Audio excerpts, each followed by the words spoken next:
যে আজকের যে তাদের বুনিয়াদী প্রশিক্ষণ কার্যক্রম শুরু হচ্ছে, সেই প্রশিক্ষণে কোচি হয় আমাদের মাঝে উপস্থিত চ্যানেল ওয়ানের সম্মানিত ব্যুরো চিফ,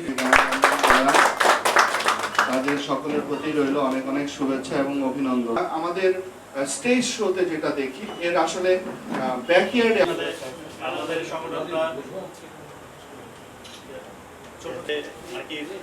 পর্যায়ক্রমে আমরা এক অনুষ্ঠানে দেওয়া দিয়ে ওইভাবে করে আমরা আয়োজনটা করি। আমাদের প্রতিষ্ঠা কাল থেকে আমাদের এখানে প্রত্যেক দলেরই উচিত এবং মানবিক এবং দেশপ্রেমিক এবং অসহায় মানুষের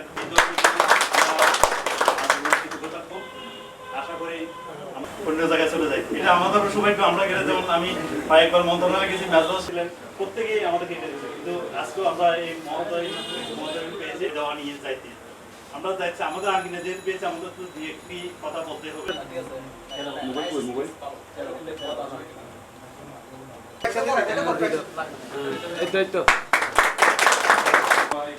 আমার হচ্ছে ভাই রিপোর্টিং মানেই মানে সাংবাদিকরা মানেই রিপোর্টিং, মাঠে থাকে, মাঠে দায়িত্ব হচ্ছে তাকে কনভিন্স করা। আপনার ভিডিওগ্রাফারের দায়িত্ব হচ্ছে রিপোর্টারকে কনভিন্স করা। একদিন যদি না পারলে ভাই ফিজ অফ দিলেন। দাদা সদস্য রাজুল করিম কোচি ভাই কোভিড না আজকের এই অনুষ্ঠানের মাধ্যমে স্যার আপনিও আমার নিজের কাছেও হয়তো খারাপ লাগতে পারে, স্যার তো বড় পরিসরে বক্তব্য দেন।